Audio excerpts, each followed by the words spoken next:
Hello class 9th, मैं अंकिता आपकी English educator स्वागत करती हूँ आपका मैग्नेट ब्रेन्स हिंदी पर, जो आपके लिए लेकर आते हैं हाई क्वालिटी एजुकेशन और बहुत सारे टॉप कोर्सेज जैसे CBSE board, Bihar board, MP board और यूपी बोर्ड जो कि स्टेट बोर्ड्स हैं। इसके अलावा एनटीएससी, सीयूईटी, ओलंपियाड्स और स्पोकन इंग्लिश के कोर्सेज भी आप लोगों के लिए लेकर आता है। और क्लास 7 से लेकर क्लास 12 तक के सभी कोर्सेज आप लोगों के लिए अब अवेलेबल हैं। That is to absolutely free of cost, यानी आपको उनके लिए कुछ भी पे नहीं करना है। तो स्टूडेंट्स, इस अपॉर्चुनिटी का फ़ायदा ज़रूर से ज़रूर उठाएं। और अगर आपको ई नोट्स और ई बुक्स चाहिए तो उनके लिए आपको लिंक्स डिस्क्रिप्शन बॉक्स में दिए गए हैं। स्टूडेंट्स, उनको ज़रूर से ज़रूर चेक कीजिएगा ताकि आपको उनके बारे में सभी जानकारी मिल सके। इस इम्पॉर्टेंट इन्फॉर्मेशन के बाद अब हम बढ़ते हैं कि मैं आज आपके लिए क्या टॉपिक लेकर आई हूँ। मैं लेकर आई हूँ आपकी बुक बी हाइव का एक नया chapter reach for the top, और उसका हम करने वाले हैं फर्स्ट पार्ट, जो कि जिसका नाम है संतोष यादव। बेसिकली ये जो चैप्टर है वो 2 हिस्सों में डिवाइडेड है, जिसमें से पहले हिस्से में हम बात करेंगे एक इंडियन माउंटेनियर की जिनका नाम है संतोष यादव, और दूसरे हिस्से में हम बात करेंगे टेनिस प्लेयर, या मैं कहूँ कि वर्ल्ड चैम्पियन। उनका नाम है मारिया शारापोवा, और मारिया शारापोवा के नाम से ही वो दूसरा हिस्सा है इस चैप्टर का। आज हम कवर करेंगे इसका पहला हिस्सा और कवर करेंगे इसका एक्सप्लेनेशन पार्ट 1। तो चलिए स्टूडेंट्स, स्टार्ट करते हैं।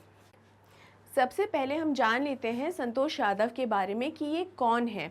ये बेसिकली एक इंडियन माउंटेनियर है, यानी भारतीय पर्वतारोही, यानी ये माउंटेन्स पे क्लाइंब किया है इन्होंने, और ये बहुत ही ज़्यादा फेमस है। क्यों? क्योंकि इन्होंने माउंट एवरेस्ट को क्लाइंब किया है, या कहना चाहिए माउंट एवरेस्ट को फतेह किया है, वो भी एक नहीं 2 बार। स्टूडेंट्स, सबसे पहले इन्होंने माउंट एवरेस्ट की चढ़ाई की थी मई 1992 में, और उसके बाद इन्होंने अगले ही साल यानी मई 1993 में दूसरी बार माउंट एवरेस्ट की चढ़ाई की थी, और पहली भारतीय महिला बनी जिन्होंने माउंट एवरेस्ट की चढ़ाई की, और पूरी दुनिया में एकमात्र महिला जिन्होंने माउंट एवरेस्ट पर 2 बार चढ़ाई की है। ये अपने आप में बहुत ही गर्व की बात है, और इसीलिए ये फेमस तो हैं ही, पूरी दुनिया में संतोष यादव बहुत ज़्यादा सम्मानीय भी हैं। सम्मानित किया गया था इन्हें भारतीय गवर्नमेंट ने भी पद्मश्री से, जो कि हाईएस्ट सिविलियन अवार्ड है। तो स्टूडेंट्स, ये एक ऐसी पर्सनालिटी हैं जिनके बारे में जानना, सीखना, समझना हम सब लोगों के लिए बहुत ही हेल्पफुल भी रहेगा। क्यों? क्योंकि ये जिस जगह से आती हैं, जिस तरीके का इनका लाइफ रहा है, उसके बारे में जब हम जानेंगे तो हमें पता चलेगा कि इन्होंने बहुत स्ट्रगल किया है यहाँ तक पहुँचने के लिए। ये इतना, या इनकी लाइफ जो है वो इतनी आसान या इतनी इजी नहीं रही। ये सक्सेसफुल इसलिए नहीं हो पाई कि ये प्रिविलेज्ड थी या इनको बहुत सारा सपोर्ट मिला था। ये इसलिए सक्सेसफुल हो पाई, इसीलिए इतना ज़्यादा सम्मानित हो पाई पूरी दुनिया में, क्योंकि ये एक दृढ़ निश्चय वाली महिला रही हैं हमेशा से ही। अब हम उसी के बारे में जानेंगे और समझेंगे और सीखेंगे भी कि किस तरीके से अगर कोई इंसान दृढ़ निश्चय के साथ और अपना एक संकल्प ले ले तो वो बुलंदियों को छू सकता है और वो अपना गोल अचीव कर सकता है। तो आप भी अपना गोल अचीव कर सकते हैं। तो बिल्कुल ध्यान दीजिए कि किस तरीके से इन्होंने अपनी लाइफ में किस तरीके के प्रिंसिपल्स, किस तरीके के उसूलों को फॉलो किया। इनका जन्म हुआ था 10 अक्टूबर 1967 को, और ये she is the first woman in the world to climb Mount Everest twice and the first woman to successfully climb Mount Everest from Kangshung face.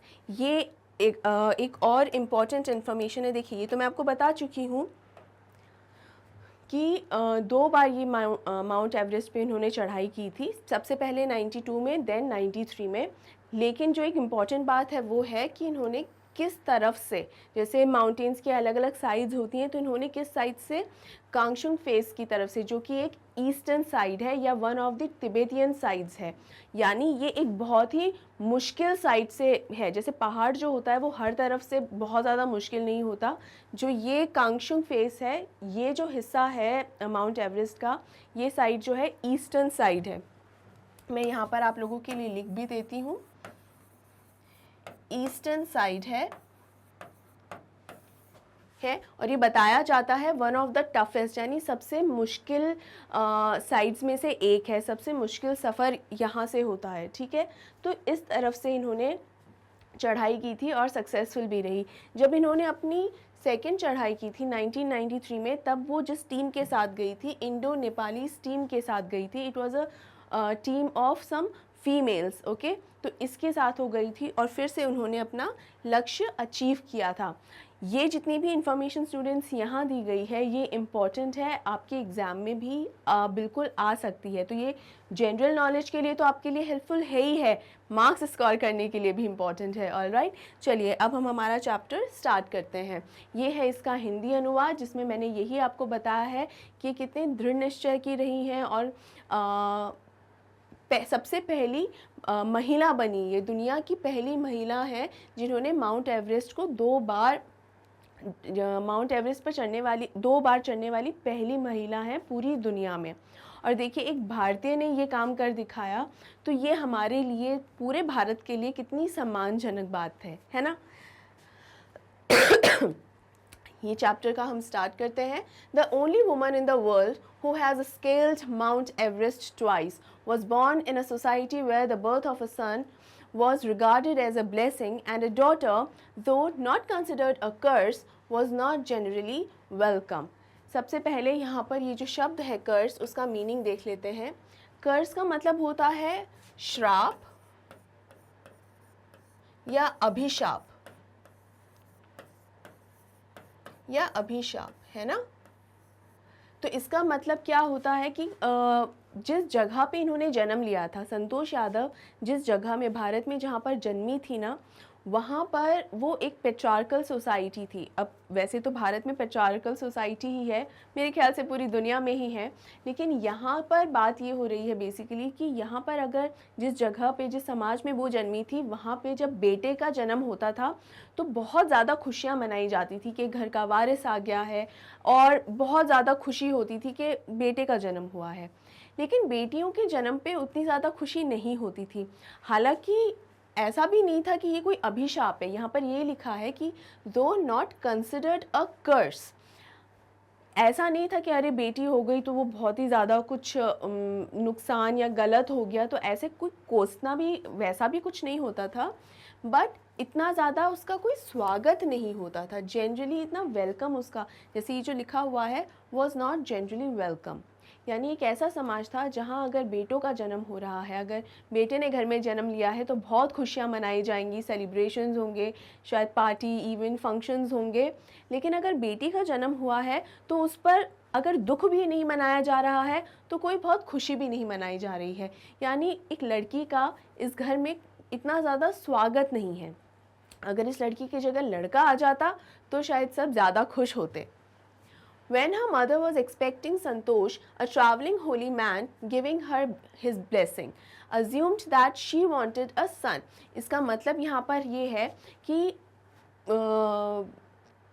जब संतोष की जो माँ है वो जब एक्सपेक्टेड थी, संतोष से एक्सपेक्टेड थी, मतलब जब वो प्रेग्नेंट थी, अभी जो है संतोष का जन्म हुआ नहीं है।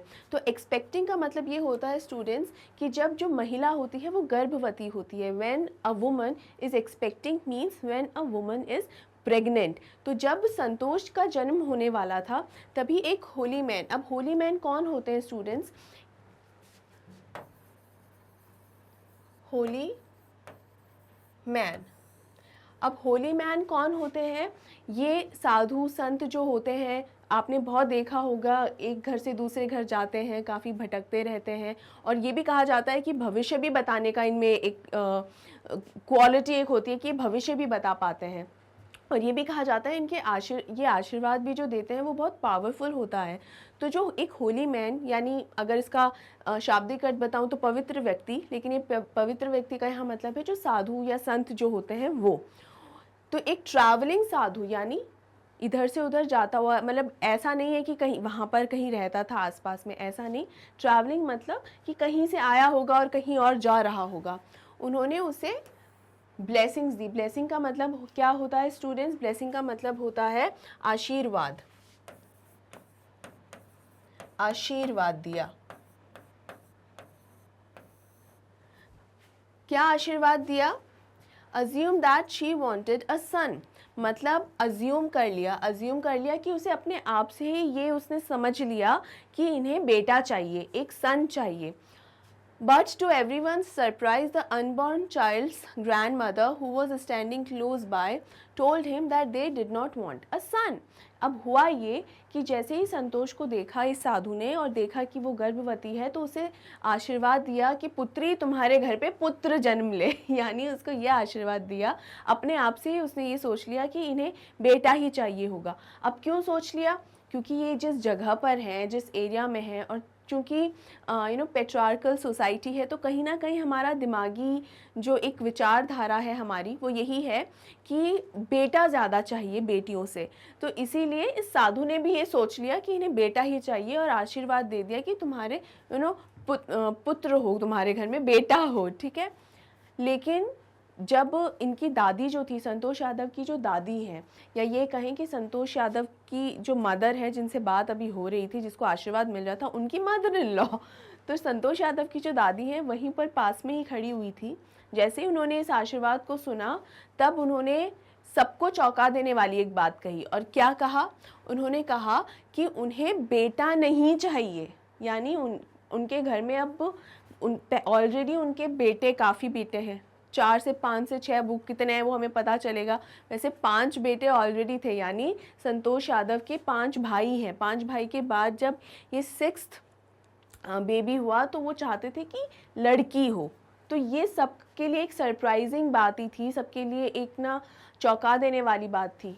क्यों चौंका देने वाली बात थी? इसीलिए क्योंकि यहाँ पर ये इस तरीके का समाज है जहाँ पर सबको बेटा ही चाहिए, चाहे कितने भी बेटे हों, बेटा ही चाहिए.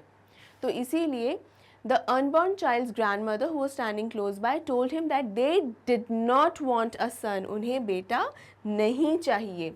The holy man was also surprised. Nevertheless, he gave the requested blessing, and as destiny would have it, the blessing seemed to work. इसका मतलब ये है कि जो holy man है, वो भी एकदम चौंक गया, वो भी सरप्राइज हो गया.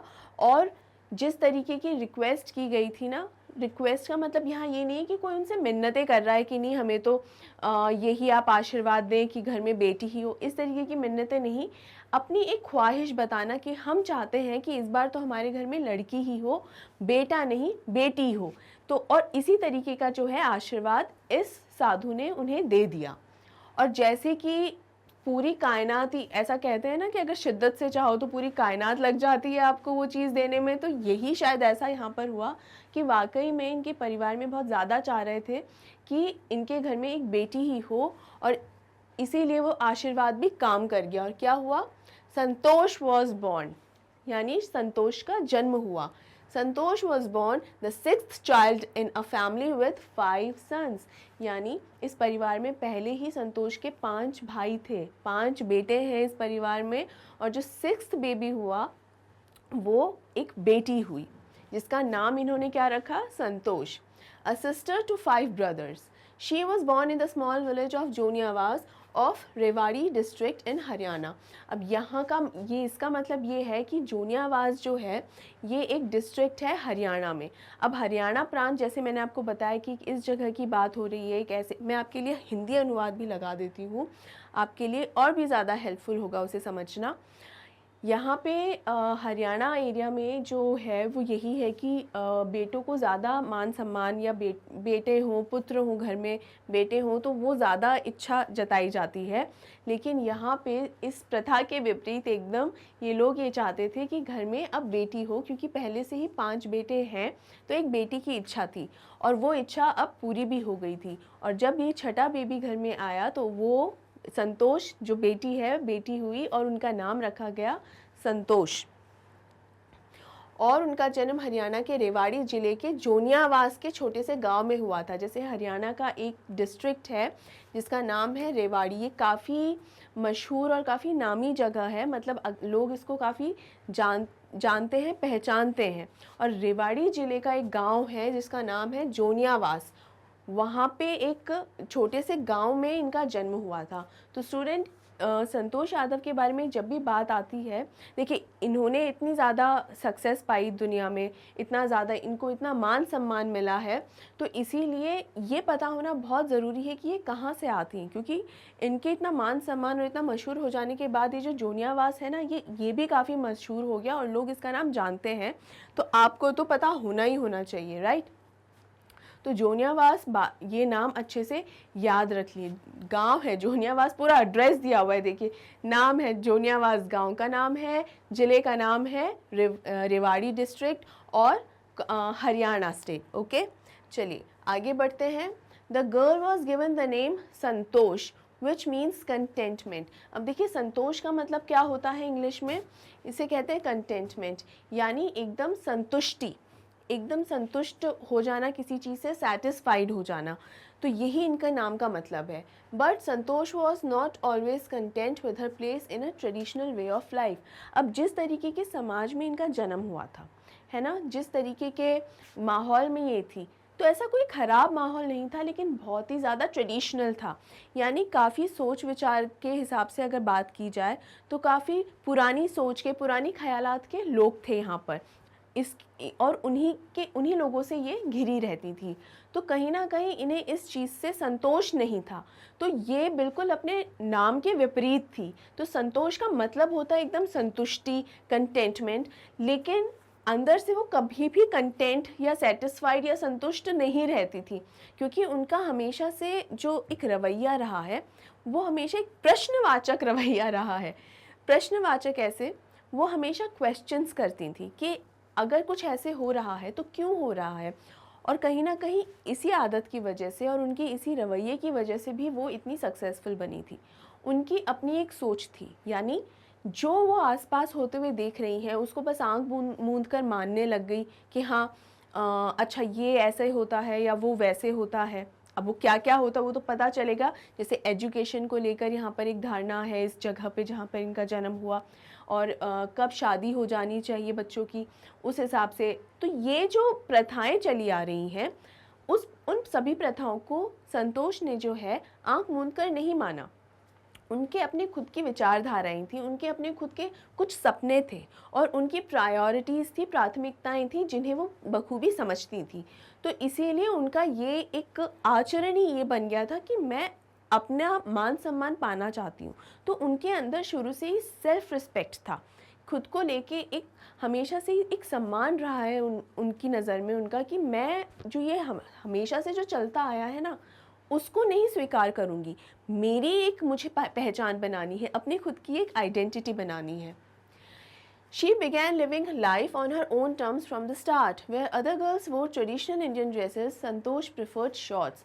Looking back, she says, now, from the very beginning, I was quite determined that if I chose a correct and a rational path, the others around me had to change, not me.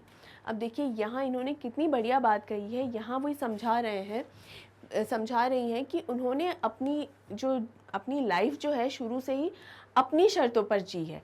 यहाँ पर जो ये लिखा हुआ है ना, on her own terms, on her own terms का मतलब होता है अपनी शर्तों पर, यानी अपने मन मुताबिक उन्होंने अपना जीवन जिया है।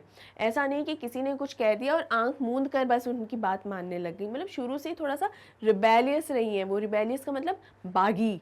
तो वो यही बताना चाह रही हैं कि शुरू से ही अपने शर्तों पर जीवन उन्होंने जिया है। और जहाँ पर दूसरी लड़कियाँ जो है ट्रेडिशनल इंडियन ड्रेसेस पहनती थी, मतलब भारतीय पोशाक पहनती थी, थोड़ा ट्रेडिशनल ड्रेसेस पहनती थी, जैसे सलवार सूट हो गए या वहाँ का जो भी ड्रेसअप है, ठीक है, वो पहना करती थी। वहीं पर संतोष जो है वो शॉर्ट्स पहना करती थी। तो ये एक प्रेफरेंस की बात है और ये बहुत कंफर्टेबली इस चीज़ को इन्होंने अडाप्ट किया है। यानी जैसे सब लोग अगर सूट पहन रहे हैं तो हमारी भी धारणा कहीं ना कहीं यही हो जाती है कि हमारे आसपास जो लोग जिस तरीके के कपड़ों में हैं, हमें भी उन्हीं कपड़ों की एक समझ होती है। इससे ज़्यादा फिर हम कुछ जानते नहीं हैं। लेकिन संतोष की तो मैंने जैसे बताया अपनी खुद की ही एक सोच थी, तो इन्होंने अपने मन मुताबिक की ड्रेस पहनी, जो कि क्या थे, शॉर्ट्स थे, जो कि एक ट्रेडिशनल ड्रेस से एकदम ही विपरीत थे। और इस तरीके के कपड़े पहनना इनके गांव में, इनके समाज में इतना ज़्यादा पसंद नहीं किया जाता था। लेकिन संतोष को इन बातों का कोई फ़र्क नहीं पड़ता था। उनके दिमाग में सिर्फ एक बात थी कि अगर मुझे पसंद आ रहा है और मैं किसी को हानि नहीं पहुंचा रही हूं अगर, तो इसमें कहीं कोई गलत बात नहीं है। इस बात को ये अपने एक इंटरव्यू में भी जस्टिफाई करती हैं। किस तरीके से, देखिए वो क्या कहती हैं। Looking back she says now, जैसे जब वो, लुकिंग बैक का मतलब है जब वो अपने पुराने दिनों को याद करती हैं तब वो कहती हैं कि, अभी जो कोट्स में लिखा हुआ है ना, ये देखिए कोट्स में, इसका ये मतलब है स्टूडेंट्स कि ये जो बात है ना, ये जो यहाँ लिखा वो खुद संतोष यादव ने ही कहा है। तो उनकी सोच है, उनके विचार हैं, तो देखिए और समझिए कि क्या विचार हैं उनके।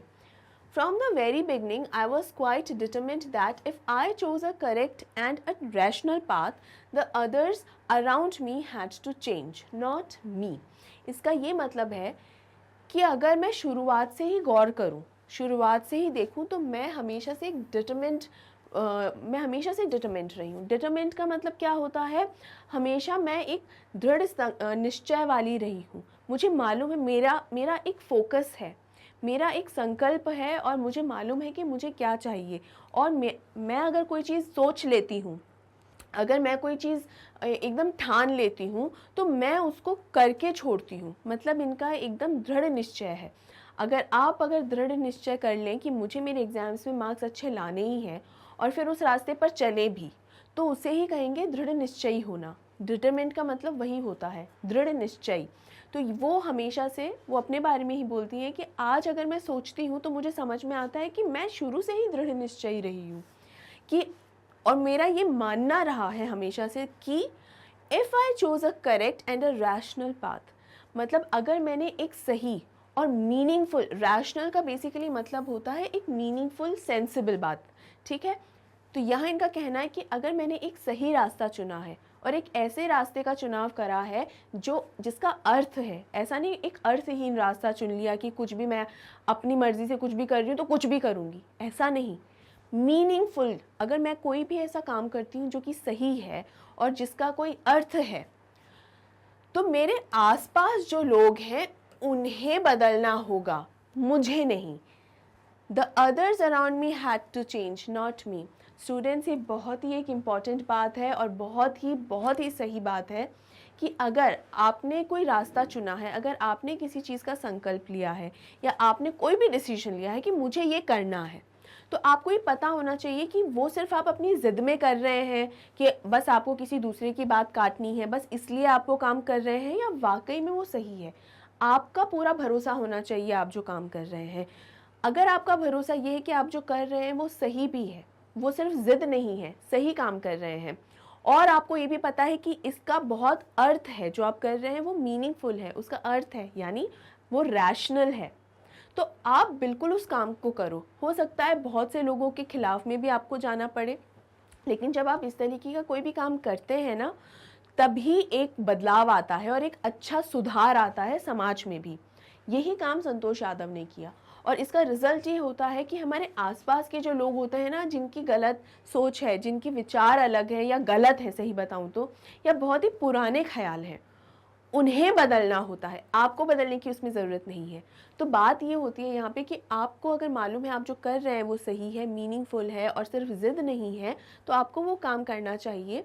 और स्ट्रगल तो करना ही पड़ेगा, आपको प्रॉब्लम्स और समस्याओं को तो फेस करना ही पड़ेगा, लेकिन रिज़ल्ट उसका हमेशा अच्छा निकलेगा। मेहनत करनी पड़ेगी, आसान वो नहीं होगा, लेकिन उसका रिज़ल्ट हमेशा अच्छा निकलेगा। और वही लोग जो कभी आपको कोसते थे या कभी आपको कहते हैं कि ये गलत कर रहे हो, ये नहीं करना चाहिए, जैसे कि संतोष यादव के साथ भी हुआ कि ऐसे समाज में थी जहाँ पर लड़कियों को इतनी ज़्यादा फ्रीडम नहीं मिलती थी, इतनी ज़्यादा इंडिपेंडेंस नहीं मिलती थी, उन्हें मालूम था वो कितनी ज़्यादा दृढ़ निश्चयी है, तो उन्होंने इस ऐसे समाज की खिलाफत में जाके ही कहीं ना कहीं माउंट एवरेस्ट पे चढ़ाई की थी। अब देखिए वो आसान नहीं है, और ऐसा नहीं होता कि बस आज मेरा मन बना तो मैं बस माउंट एवरेस्ट पे चढ़ गई, ऐसा नहीं होता। ट्रेनिंग लगती है, बहुत मेहनत लगती है, बहुत कुछ सीखना पड़ता है, बहुत स्ट्रगल होता है।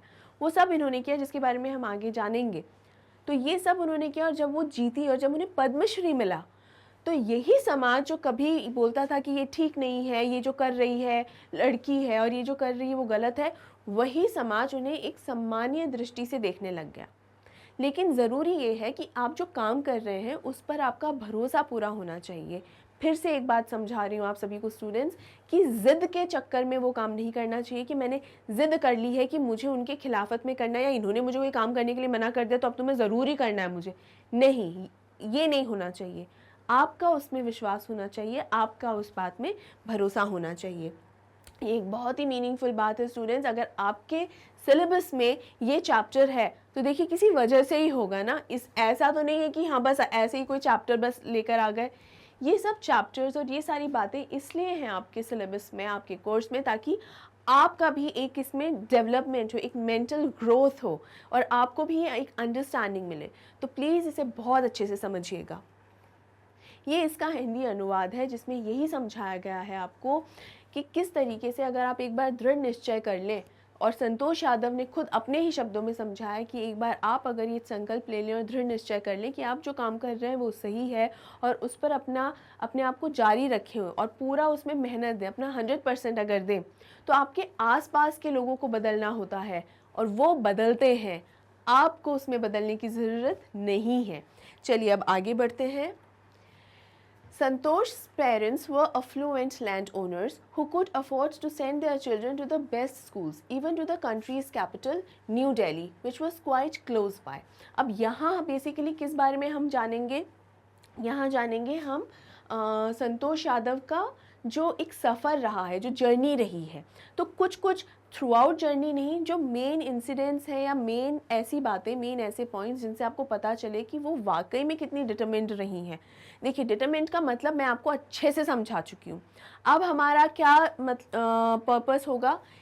अब हमारी ड्यूटी ये है स्टूडेंट्स कि हम इस वर्ड को बार बार यूज़ करें ताकि एकदम हमारी ज़ुबान पे चढ़ जाए, अच्छे से हमारे जहन में बैठ जाए और अच्छे से हमें ये वर्ड याद हो जाए। क्योंकि कहीं ना कहीं संतोष यादव की पर्सनालिटी को अगर हम डिस्क्राइब करेंगे तो डिटरमिन्ड शब्द एक की वर्ड है। मैं हमेशा कीवर्ड और की पॉइंट्स की बात करती हूँ स्टूडेंट्स, तो प्लीज़ इस चीज़ को ध्यान रखिए।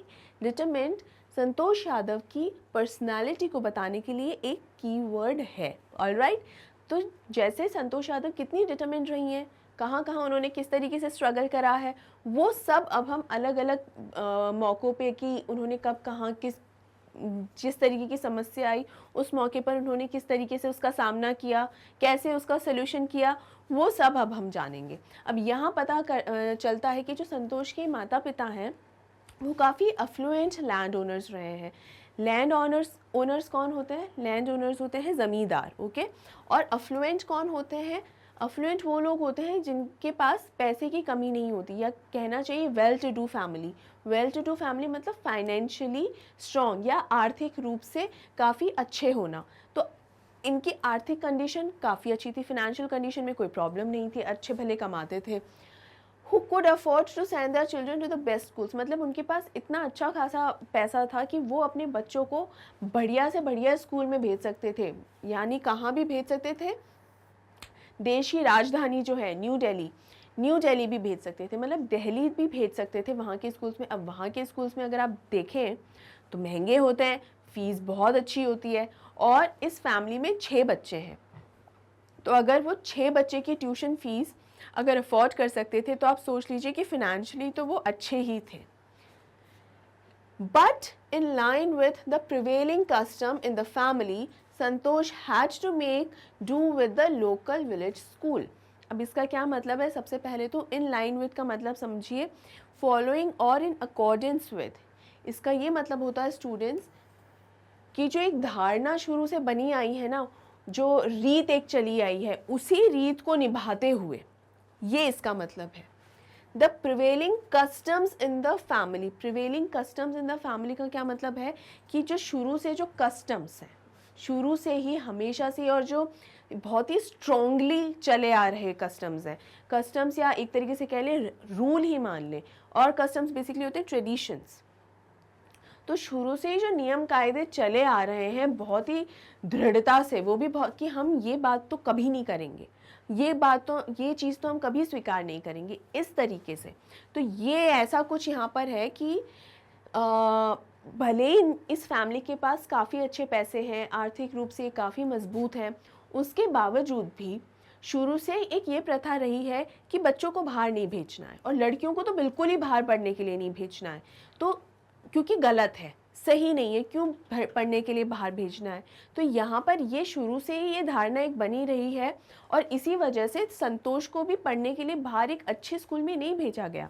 तो संतोष को संतोष करना पड़ा कि स्कूल के ही एक लोकल विलेज, उनके गांव के ही एक लोकल स्कूल से उन्होंने पढ़ाई की। अब देखिए, कहीं से पढ़ना, चाहे किसी भी स्कूल से आप पढ़ रहे हो, गांव के भी स्कूल में पढ़ रहे हो, तो वो वैसा कुछ गलत नहीं है। लेकिन अगर एक बेहतर स्कूल में भेजा जा सकता है, अगर आप एक बेहतर एजुकेशन दे सकते हैं अपने बच्चे को, तो क्यों नहीं। लेकिन सिर्फ इसलिए नहीं भेजा गया कि कोई ऐसी कोई आर्थिक कमी नहीं थी, कोई पैसे की कोई कमी नहीं थी, लेकिन सिर्फ इसलिए नहीं भेजा गया क्योंकि शुरू से यही चलन चलते आया है उनके परिवार में भी और जिस तरीके के समाज में वो रह रहे हैं उस समाज में भी। So she decided to fight the system in her own quiet way when the right moment arrived. And the right moment came when she turned 16. अब देखिए, इनका संतोष का जैसे शुरू में बताया है कि संतोष को कभी संतोष ही नहीं रहता था, वो कभी संतुष्टि नहीं रहती थी, हमेशा की और चाहिए उनको। लालची कहना इसमें गलत है, लेकिन उनको डिज़ायरेबल कहना चाहिए इसमें, कि उनको हमेशा एक इच्छाएं उनकी रहती थी और कोई गलत इच्छा भी नहीं है। देखिए, कोई अगर पढ़ना चाहता है तो ये इच्छा तो गलत नहीं है ना, ये तो अच्छी ही बात होती है। तो इस तरीके की जो इनकी इच्छाएं थी वो उन्हें पूरा करना चाहती थी। अब जब तक लोकल स्कूल में पढ़ रही थी तब तक तो वो बहुत छोटी थी, तो वो बहुत ज़्यादा लड़ झगड़ नहीं सकती थी। अब बहुत सारी ऐसी चीज़ें हैं जो वो करना चाहती थी लेकिन नहीं कर सकती थी। इसलिए उन्होंने क्या रास्ता अपनाया, उन्होंने रास्ता अपनाया कि वो इस सिस्टम से लड़ेंगी। अब ये सिस्टम क्या है और किस चीज़ से लड़ेंगी, यानी एक ना बस एक सिस्टम, एक आदत बना दी गई है कि बच्चों को बस बाहर पढ़ने के लिए नहीं भेजना है। क्यों, क्या ज़रूरत है, पढ़ाई लिखाई क्यों ज़रूरी है, तो एक कहना चाहिए कि एक अवेयरनेस की यहाँ कमी दिखाई गई है, अवेयरनेस। ठीक है, तो स्टूडेंट्स, अवेयरनेस का मतलब ये होता है नॉलेज होना, जानकारी होना चीज़ों की, नॉलेज, जानकारी। और जब हमें ये नॉलेज नहीं होती, जानकारी नहीं होती, तो हमें अनअवेयर कहा जाता है, यानी हमारे पास अवेयरनेस नहीं है। अवेयर होना बहुत ज़्यादा ज़रूरी है, चीज़ों के बारे में पता होना, जानकारी होना बहुत ज़्यादा आवश्यक है, वरना आप कभी आगे ही नहीं बढ़ पाएंगे, है ना। तो यही कारण है कि इनका जो समाज है, जहाँ से ये वहाँ जो शुरू से चलता आ रहा है ना, शुरू से उसी चीज़ को फॉलो करना, लोग भी बिना सोचे समझे, अपनी सोच विचार लगाए बिना ही उसी आँख मूंद के हमेशा से फॉलो करते चल रहे हैं। संतोष इन सबसे विपरीत थी, एकदम अलग थी। इनका कहना था कि मुझे आगे अगर पढ़ाई करनी है तो कुछ तो करना पड़ेगा, मुझे तो यहाँ पर लोकल स्कूल में डाल दिया है जो कि ठीक है, लेकिन कब तक मैं यहाँ रह सकती हूँ, इसके बाद तो मुझे आगे अगर पढ़ना है तो मुझे बाहर जाना ही होगा।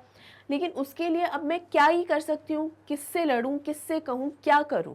तो इसलिए अभी तो इनके हाथ बंधे हुए थे, कुछ कर नहीं सकती थी। तो इन्होंने क्या किया, इन्होंने अपने खुद के तरीके से सही समय आने का इंतज़ार किया।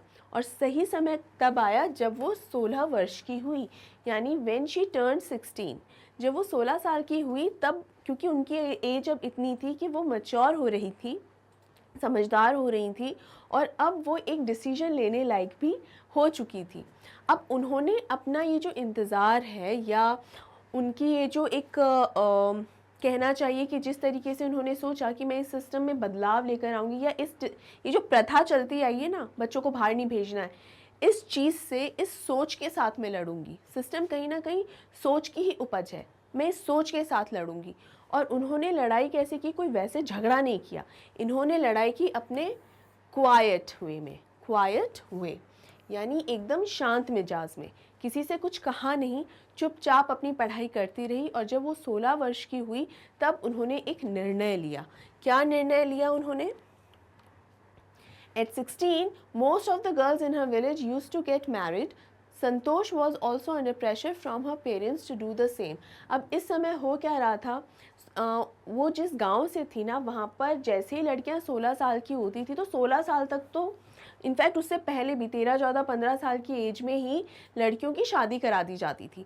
लेकिन संतोष तो आगे पढ़ना चाहती थी, उनका बिल्कुल शादी तो वो करना ही नहीं चाहती थी अभी। लेकिन जैसे ही वो खुद 16 साल की हुई तो उनके ऊपर उनके पेरेंट्स का भी एक प्रेशर बनने लगा, एक दबाव आने लगा कि उनकी भी शादी अब हो जानी चाहिए। तो यहाँ देखिए, इसका हिंदी अनुवाद मैं आप लोगों के लिए लगा देती हूँ कि जहाँ पे संतोष जो है आगे पढ़ना चाह रही थी, जहाँ वो इस प्रथा के साथ एक लड़ना चाह रही थी कि क्यों हमें बाहर नहीं भेजा जा रहा है पढ़ने के लिए, क्यों हमें आगे नहीं बढ़ने दिया जा रहा है, तो ठीक है मैं अब वेट करूँगी, मैं इंतज़ार करूँगी उस सही समय का कि जब मैं इस चीज़ के खिलाफ एक एक्शन ले सकूँ, कुछ कर सकूँ। वाकई में लड़ाई झगड़ा करने से तो कुछ होगा नहीं, काम ही करना पड़ेगा। और जैसा कि कहते हैं कि actions are louder than words, यानी किया हुआ काम कहे हुए काम से ज़्यादा मायने रखता है। तो यही उन्होंने किया। और जैसे ही वो 16 साल की हुई तो हुआ क्या, उनके परिवार वाले उन पर शादी के लिए दबाव बनाने लगे, क्योंकि उनके गांव में इस साल तक, इस उम्र तक लड़कियों की शादी हो जाया करती थी। अब देखिए वो 16 की हो चुकी हैं, फैमिली की तरफ से भी प्रेशर आने लग गया है और वो बाहर पढ़ने जाना चाहती हैं, यानी सारी सिचुएशंस देखिए एक साथ आ गई हैं। अब ऐसे में संतोष क्या करती हैं? A marriage as early as that was the last thing on her mind. She threatened her parents that she would never marry if she did not get a proper education. इसका क्या मतलब है कि जो शादी का विचार है ना, इतनी जल्दी शादी का विचार करना, it was the last thing on her mind, मतलब एकदम लिस्ट की आखिरी चीज़ है कि इतनी जल्दी शादी हो जाए। एक तो उनके दिमाग में यही नहीं था कि शादी करनी है, अभी तक तो नहीं था, क्योंकि इतना यंग जो होता है, जब भी हम इतने यंग होते हैं तो शादी के बारे में तो नहीं ही बिल्कुल सोचते। दूसरा, इनकी प्राथमिकताएं अलग थी। प्राथमिकताओं का मतलब होता है प्रायोरिटी, तो इनकी जो प्रायोरिटीज़ है वो एकदम अलग थी। तो यहाँ यही है कि एक तो शादी मेरे दिमाग में नहीं है, और वो भी इतनी जल्दी शादी करना तो मेरे कामों की जो लिस्ट है ना, मैंने जो सोचा हुआ है उसमें एकदम लास्ट नंबर पर आती है। तो द लास्ट थिंग का मतलब होता है एकदम आखिरी चीज़। She threatened her parents, यानी उन्होंने अपने पेरेंट्स को एकदम धमकी दे दी, डरा दिया कि देखो सुन लो मेरी बात, that she would never marry if she did not get a proper education। मतलब उन्होंने थ्रेटन किया अपने पेरेंट्स को कि अगर आप मेरे को एजुकेशन आगे नहीं मिली, अगर आपने मुझे आगे नहीं पढ़ने दिया ना, उन्हें एजुकेशन चाहिए थी, तो साफ साफ अपने पेरेंट्स से कह दिया कि देखो मम्मी पापा, अगर आपने मुझे आगे नहीं पढ़ने दिया ना तो मैं कभी भी शादी नहीं करूँगी, फिर जो करना हो कर लीजिए आप। तो एकदम करारा जवाब दे दिया अपने पेरेंट्स को कि देखो मैं कभी शादी नहीं करने वाली हूँ, पहले मेरी पढ़ाई लिखाई पूरी करवाओ, पहले मेरी एजुकेशन कंप्लीट करवाओ। अब देखा जाए तो जिस टाइम पीरियड में या जिस ज़माने में संतोष यादव 16 साल की थी, उस टाइम पे किसी लड़की का इतना रिबेलियस होना या उसकी इस तरीके की विचारधारा होना अपने आप में ही बहुत सरप्राइजिंग होता है, क्योंकि तब लड़कियां इतनी, और तब 16 साल के बच्चे ही कहलाते थे, एकदम बिल्कुल भी मैच्योर इंसान नहीं होते हैं तब। तो यहाँ पर वो इतनी डिटरमिन्ड थी इस चीज़ को लेकर कि एजुकेशन उनके लिए प्रायोरिटी थी, और एजुकेशन उनके लिए ये था कि मुझे पहले अपनी पढ़ाई लिखाई पूरी करनी है, शादी नहीं करनी। फर्स्ट एजुकेशन, उसके बाद पढ़ाई लिखाई के बाद शादी। She left home and got herself enrolled in a school इन दिल्ली, यानी उन्होंने खुद ही दिल्ली जाके अपने खुद का एडमिशन एक जगह करवा लिया, एक स्कूल के अंदर करवा लिया कि मैं तो पढ़ूंगी और मैं उस स्कूल में जा रही हूँ। ये डिसीजन लेना आसान नहीं था, लेकिन देखिए जब ये डिसीजन लेने की बारी आई तब इन्होंने ये डिसीजन ले लिया। लड़ाई झगड़ा कि रोज़ रोज़ कुछ लड़ाई झगड़ा करेंगे, ऐसा कुछ नहीं किया। जब समय आया तब इन्होंने वो डिसीजन लिया कि हाँ, अब मेरी एज इतनी है, मैं समझ सकती हूँ, और अब मैं जा रही हूँ और मैं इस स्कूल के अंदर अपना दाखिला करा रही हूँ। When her parents refused to pay for her education, she politely informed them of her plans to earn money by working part-time to pay her school fees. Her parents then agreed to pay for her education. अब हुआ ये, यहाँ पर वो गुस्से में तो उनके पेरेंट्स भी थे कि किस तरीके से हमारी बेटी इस तरीके से बिहेव कर रही है हमारे साथ, इतना हमारी खिलाफत कर रही है, कितनी गलत बात है, इसको हमने कितना लाड चाव से पाला बड़ा है, पाल पोस कर बड़ा किया है ना, और कितना हम चाहते थे कि बेटी ही हो हमारे घर में, उसके बाद भी ये इतना ज़्यादा हमारे साथ हमारे खिलाफ में जा रही है, कितनी गलत बात है। ऐसा होता है ना, सभी के घर में कुछ ना कुछ इस तरीके से बातें ज़रूर होती हैं, यहाँ पर भी यही हुआ। लेकिन संतोष ने, इसीलिए उन्होंने क्या किया, संतोष के पेरेंट्स ने कहा कि अगर तुम वहाँ गई हो तो हम तो तुम्हारी फ़ीस देंगे ही नहीं। अब ये बात पेरेंट्स ने इसलिए कही कि अगर हम पैसे नहीं देंगे तो इसका एडमिशन जो है वही रद्द हो जाएगा, टीचर्स इसको स्कूल से ही निकाल देंगे, तो ये पढ़ाई कैसे करेगी और फिर इसे हार कर वापस घर लौटना ही होगा और फिर हम इसकी शादी करा देंगे। तो इस विचारधारा के साथ जो है संतोष के पेरेंट्स ने ये आइडिया अपनाया। लेकिन संतोष का तो प्लान कुछ और ही था और बहुत ही पोलाइटली यानी बहुत ही जेंटली, बहुत ही आराम से उसने अपने पेरेंट्स को क्या इन्फॉर्म किया, मम्मी पापा आपको चिंता करने की कोई ज़रूरत नहीं है, मैं पार्ट टाइम काम कर लूँगी, मैं पार्ट टाइम काम करूँगी और जो पैसे कमाऊँगी ना उससे मैं अपने स्कूल की फ़ीस जो है वो भर दूँगी। अब जब इतनी बात सुनी, मतलब ये पूरा इन्होंने काम कर रखा था, अपना पूरा इंतज़ाम कर रखा था, नौकरी का, पार्ट टाइम जॉब का, उन्होंने सारा कुछ प्लान कर रखा था। मतलब इससे ये भी पता चलता है कि बस ऐसा नहीं कि गुस्से में आई, बस सामान अपना बोरिया बिस्तरा उठाया, मुंह उठा के बस चले गए, नहीं, ऐसा कुछ नहीं किया। सब कुछ प्लान करके एडमिशन ले लिया उन्होंने एक स्कूल में, अपनी नौकरी भी एक जगह तय कर ली और उसके बाद उन्होंने ये फ़ैसला लिया था। यानी उनके पास एक आधार था ये डिसीजन लेने का, ऐसा नहीं कि बस हवा में ही डिसीजन हो गया, नहीं। जब संतोष के पेरेंट्स ने ये सुना कि ये लड़की तो नहीं मानने वाली है, इसने हर चीज़ का एक आंसर ढूंढ रखा है, हर प्रॉब्लम का सल्यूशन इसने ढूंढ रखा है, तो हमें ही इसके आगे घुटने टेकने पड़ेंगे। यानी ये तो स्कूल में जाके इसने एडमिशन तो करवा ही लिया है और इसके बाद अब इसने फ़ीस का भी इंतज़ाम अब कर ही लिया है, तो अब क्या ही मतलब है, तो ऐसा करते हैं हम ही इसकी फ़ीस दे देते हैं, इसकी एजुकेशन पूरी करवाते हैं और उसके बाद ही इसकी शादी करते हैं। तो देखिए चेंज होना पड़ा इनके पेरेंट्स को।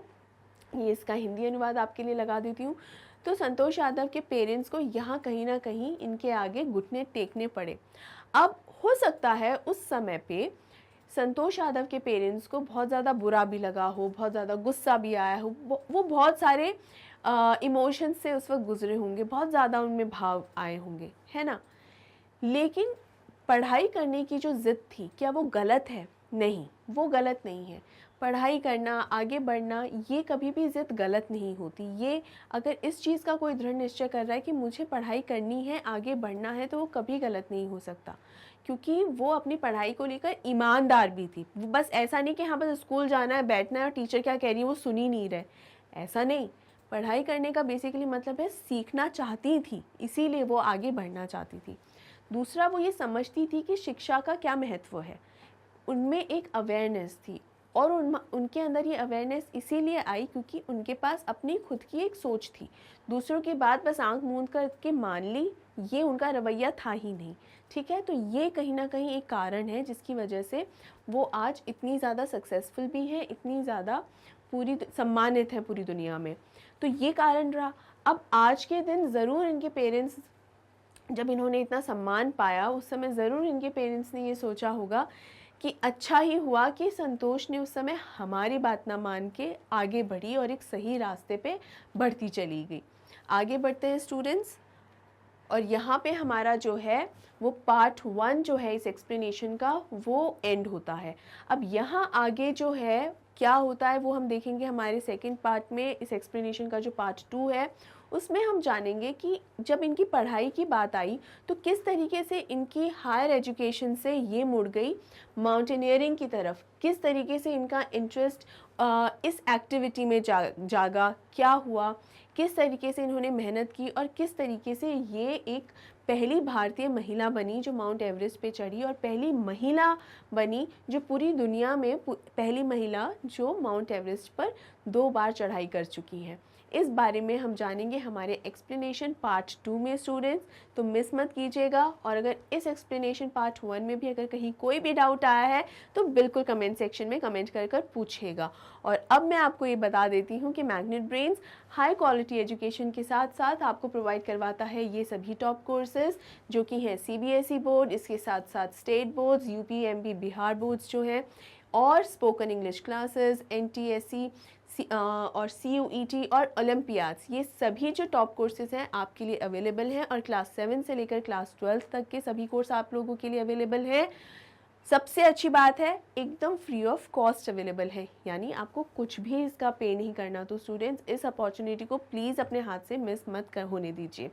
इसके अलावा अगर आप चाहते हैं, अगर आपको ई नोट्स और ई बुक्स चाहिए, तो उनके लिंक्स आपको डिस्क्रिप्शन बॉक्स में दिए गए हैं, आप बिल्कुल चेक कर लीजिए, उनकी सारी इन्फॉर्मेशन आपको ईजिली वहाँ मिल जाएगी। और आप वीडियोस के लिए www.magnetbrains.com पर भी विज़िट कर सकते हैं, वहाँ पर आपको सभी वीडियोस अवेलेबल हो जाएंगे, वहाँ पर भी हैं। ओके, इसके अलावा आप हमें फॉलो कर सकते हैं इंस्टाग्राम, टेलीग्राम, फेसबुक और ट्विटर पे भी, जहाँ सभी लेटेस्ट अपडेट्स रहती हैं। अब आखिर में बता दूं कि अगर आपने मैग्नेट ब्रेन्स हिंदी को अभी तक सब्सक्राइब नहीं किया है, तो do not waste a single second and subscribe it right now. और बता दूं कि ये जो वीडियो है उसको तो आपको लाइक तो करना ही करना है, ज़्यादा से ज़्यादा उसको शेयर भी करना है, और अपने डाउट्स अगर हैं तो कमेंट सेक्शन में ज़रूर पूछ लेना है। और स्टूडेंट्स, अपनी तैयारी मेरे साथ पक्की रखिए, अपना ध्यान रखिए। Take care, see you soon, thank you so much.